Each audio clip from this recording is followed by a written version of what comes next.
Alright, in this section we're going to continue covering infantry versus vehicles, and we're going to focus this one on small arms firepower versus armored and unarmored targets and how that's going to work. Now, for the most part, this is conducted very similar to normal fire combat in its effects, modifiers, and results.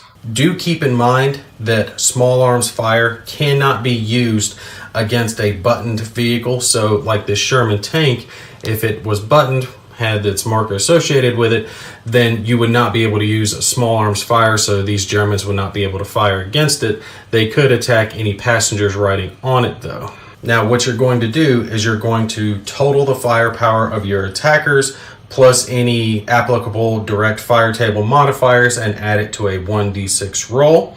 And you're going to compare it against the defender's 1d6 roll plus any terrain modifier and its lowest armor. Now, just like in normal fire combat, if the attacker's roll is less than or equal to the defender's roll, it's going to be no effect. And if it's greater, you are going to conduct a damage check just like normal using the difference between the attacker and defender's roll. And remember, that is going to include any applicable passengers. It wouldn't be used against passengers of a buttoned vehicle that are riding inside of it. Now, if any passengers are on the outside of a vehicle, so if this squad were riding on the outside and they become shaken because of this damage check, they're going to disembark. But if they're riding inside of a vehicle and become shaken, then they do not have to disembark at that point.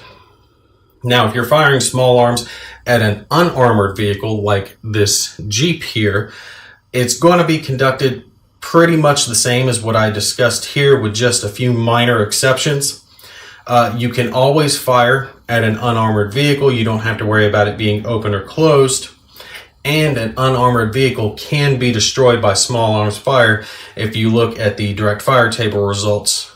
Also, I have an example on screen for you now. You do have a few vehicles that will have armored and unarmored sides, and you're going to determine whether or not the small arms fire is coming in from its armored side, at which point you would use the armored column on the damage check, or if it's coming from its unarmored side, at which point you're going to use the unarmored column.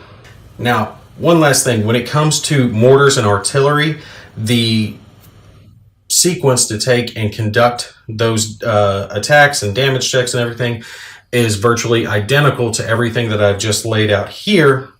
The only exception is they can be conducted against buttoned vehicles as well. So this Sherman tank, if it were buttoned, it could be attacked by mortars and artillery just like any of the rest of the vehicles.